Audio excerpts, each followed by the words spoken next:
All right, hello everybody. My name is Dr. Cheryl Meier. Today we're going to talk about relationships and the mystery of what we are actually talking about, how to communicate in relationships in an effective way, right? Now, I call myself like a lyrical psychologist because I integrate art. It's kind of like art therapy, just more creative approach to do therapy, right? Because we remember it better and it goes beyond our defenses. And anyway, you don't have to know all of this stuff. Just come along for the ride and let's look at real relationships and what the conversation is. I'm going to make this really simple for us. I like being out in nature so you can learn in the middle of my videos always, okay? This helps everything, every relationship, your relationship with yourself, your relationship with divine love, your relationship with others, whether you believe in a God or not. Just I welcome all people, all religions. I want everybody to have freedom in your life, have real good loving relationships no matter what. But how we listen and how we communicate affects all of our relationships, even our one, our personal intimate one with divine love, with God, if you know God. God knows you regardless, divine love. Okay, so I wrote it down in my notebook. That's what I was saying. Always, when you're present, it takes you back to this deeper essence of yourself. If we are all souls here in a body, and this has to do with relationships, right? Then when you remember, wait a second, I'm a soul. Why am I so caught up in this thing that's happening right this moment, this interaction, this power struggle that seems to have just arisen, right? Now I've been a psychologist for over 20 years, so I'm using that experience in here for this. Let me get the page. Today is this. I wrote it. Okay, I wrote it in my journal, but hopefully the wind doesn't open my journal. And so this is just where I write my notes. Oops, there it did. That's funny. Right when I say that. Okay, so here, you can look at it right here. And one of the answers is back here, is I am loved. Look at the bottom. But I'll read this out loud for those who can't read my writing, or if you speak a different language.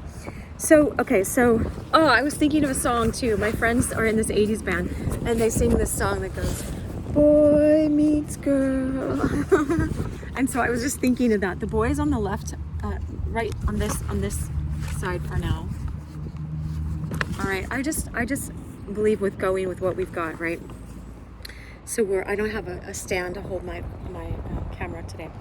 So when you're in a conversation with the other person, it's like there was a show a long time ago from England, a British show called Coupling, and I remember they had a show called Captain Subtext, and the girl's like, hey, can we go and look for some throw pillows? And then they had the subtext is like, if you don't buy me these things, I know you don't care about this relationship, and you don't care about the state of my house, and blah blah blah. I don't know, whatever. It was just like, and then he's like, yeah, and then he had his own subtext that was going on, and I won't go into what that was, but it was really hilarious, right? And so if you want to understand the basis of this is, what we often do is we go back to what broke down in childhood. We're doing this subconsciously, right? So the more you understand this, the more you can be aware and conscious in the relationship. And the more you bring that deep presence and awareness and consciousness, the less awareness and ego. Eckhart Tolle said this, right? The guy that wrote The Power of Now. Awareness and egotism can't be there. They can't occupy the same space. So a lot of times our egotism will act like it's aware and act like it knows everything. That's different than actually being present. Watch, I'll show you this tree right there. See the wind blowing in that tree?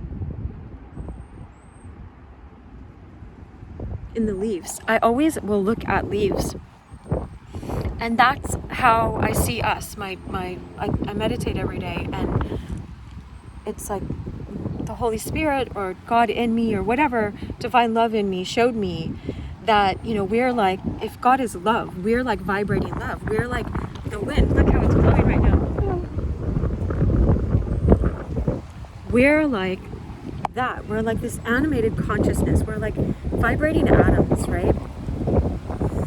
In a physical body. Our body is made up of atoms, but it says, you know, however you want to understand the creation story, that God breathed into Adam. And so that was indicating, and it says, this indicates that he was given a soul. He's ensouled. You have a soul.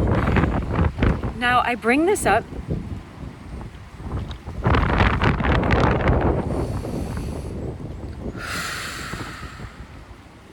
because every time you come back to this present moment, put your feet on the ground. See, my feet are on the ground. And remember, I am a soul. My life is not about winning this argument with this other person. My life is not about dominating this other person. My life is not about trying to manipulate to make them love me.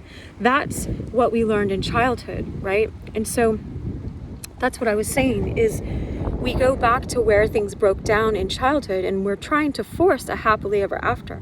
We're just trying to make the story good, you know, and loving, right? I wear this heart drop down from your head. It's a long one, you know, into your heart. Go back to your heart space, right?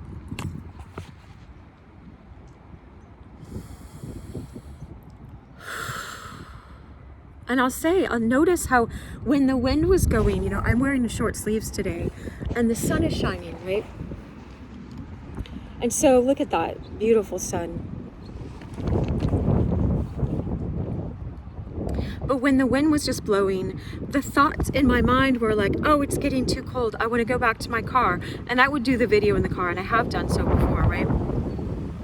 Or it's too cold, or it's going to be too loud, or blah, blah, blah. All these thoughts come in, and I just have to let them go. I choose to let them go. That's being conscious. That's going, you know what? I'm going to do what I can to focus on what I'm doing right now and do it to the best of my ability and be present in the middle of it. And don't run away when things get hard, you know.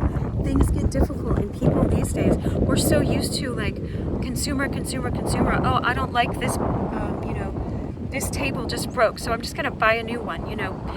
And people don't even make things these days really well to last, you know. I'd rather pay $100 for shoes that last than, you know, $20 for shoes that are just going to fall apart in 3 months, right?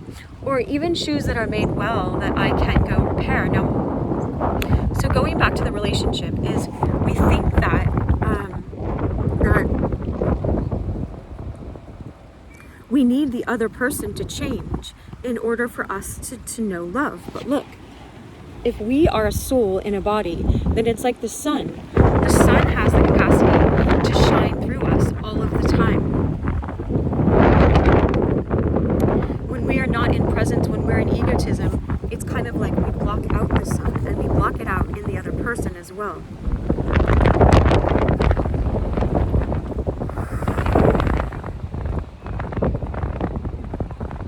When we're demanding them to be the sun for us, all of us are just resources, right? We're resources. Divine love flows through us. We are carriers. We are souls. The love shines through us to the other person. Now, let's look back at how people communicate, right? When you're in defensiveness, the boy, just in this example, right? This is what came to me yesterday or the day before. Says, you are controlling and ignoring me. I need to defend myself. And the girl is saying, you know, you are rejecting me and trying to put your bad on me. You're not protecting me. I need to defend myself, right? And then on the bottom, I put, I am loved. I am loved. If both of you, okay, so this is, if both of you come back to the awareness, I am loved, then you don't have to be in a defensive position and you can actually hear where the other person is coming from. But always know, okay, I'll say this 3 different ways because if you're not getting this, watch this video and subscribe on my YouTube channel. That's where most of the videos are, so go over there. and put on the notification so you get this. But I invite you to listen to this video more than one time. Just go through it and go through it and go through it. Not because I need any more views. I'm not invested in that right now, you know, and I hope never to be. But listen to these three things, okay? So Gandhi said, "You must be the change you wish to see in this world." And Jesus said the same thing. He said, "Take the log out of your own eye first, and then you will be able to see clearly to remove the speck that's in your brother's, your sister's, the other person's eye," right? And then the saying that my mom taught me, right? That's saying the same thing as these two other wise people, right? Well, I mean, they're wise among other things, right? Is we grew up in Texas, okay? So she said, the closer you get to Wellsville, the weller your feller will be. Right? And so I've talked about this in other videos, is when you have this finger pointing out at other people, you have these four other ones. This is where your power comes from. They're pointed back at yourself, right? Work on you, and not work on you pleasing the other person. Work on you standing in presence, in deep peace, in equanimity, in I don't need anything from this other person, but I choose. I don't need anything from this other person because look, I am a soul, and the divine light comes to all of us. The sun shines on all of us. And if it's not shining in your life, if divine love's not shining in your life, then just ask God, just say, divine love, God, you know, how do I get more love in my life? How is this not shining in my life? How can I be more loving instead of being in this defensive position? How can I know how to protect myself, right? Because when I'm in egotism, I'm not protecting myself. When I'm trying to change the other person and that's not where my power is because I can't control them, then I'm giving away my power, all right? And I keep thinking, who am I talking about, right? Look at this. Am I talking about my childhood of origin and the story that I'm trying to create again? Look, you are rejecting me and trying to put all your bad on me, and you're not protecting me. I need to defend myself. Am I talking to my parents of childhood, or am I actually talking to this other person? And then who's controlling you? You are controlling me and ignoring me, and I need to defend myself. Well, check yourself before you wreck yourself, right? Check if that's what you experienced in childhood. Because if you did, don't beat yourself up for experiencing that. But understand, when you keep staying in this defended position and stay in egotism, you're leaving the real answer out of your life. You're leaving this possibility of being really present, of coming into presence.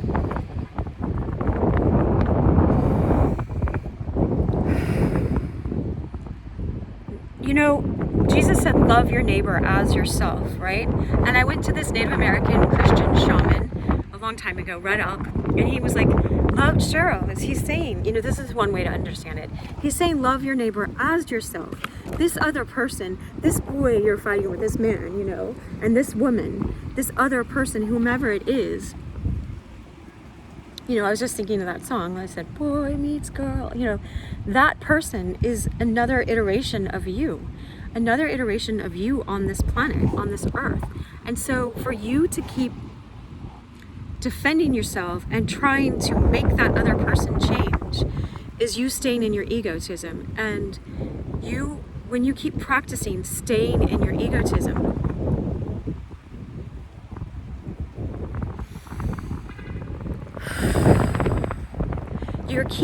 you keep teaching yourself in that moment, egotism is the way to go. Egotism is the way to go, because in that moment you keep going. But egotism always thinks of itself in lack. It doesn't know this sunshine. It doesn't know abundance. It's always trying to get an angle out of the other person, always trying to use the other person for a specific purpose, and always thinking, when you're in egotism, you're always thinking the other person is trying to use you for a specific purpose, because that's what egotism does. And so all my videos are about this, aligning yourself with divine love, knowing yourself as love.